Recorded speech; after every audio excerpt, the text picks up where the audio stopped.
Yaqinda bir erkak tilidan yozilgan postga ko'zim tushdi va uni sizga aytib bermoqchiman. Bir do'stim uyimizga mehmonga keldi deb yozadi u. Oshxonada o'tirib uzoq suhbatlashdik. Suhbat davomida men o'rnimdan turib idishlarni yuvishim kerak dedim. Do'stim hayrat bilan shunday deydi: "Xotiningga shunaqa zavq bilan yordam berishingga qoyilman. Men rafiqamga yordam bermayman. Chunki unga yordam berganimda hech qachon minnatdor bo'lmaydi. O'tgan hafta hatto idishlarni yuvib qo'ydim. Rahmat aytmadi."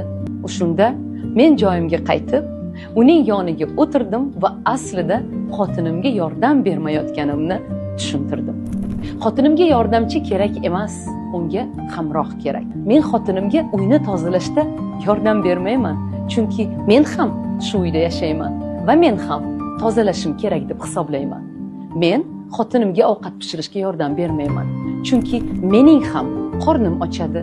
Men xotinimga bolalarga qarashga yordam bermayman, chunki ular mening ham farzandlarim. Men bu uyda yordamchi emasman, men bu uyning bir qismiman.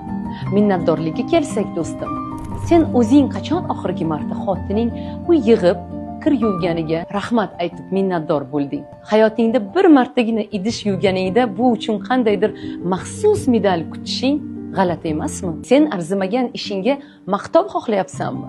Demak, uning ham minnatdorchilik eshitishga ehtiyoji bor.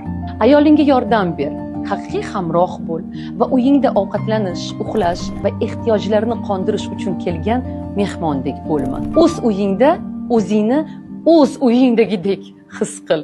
Jamiyatda haqiqiy o'zgarishlar avvalo uylarimizdan boshlanadi. Farzandlarimizga ham haqiqiy oilaviy do'stlikda o'rnak bo'laylik, deydi u.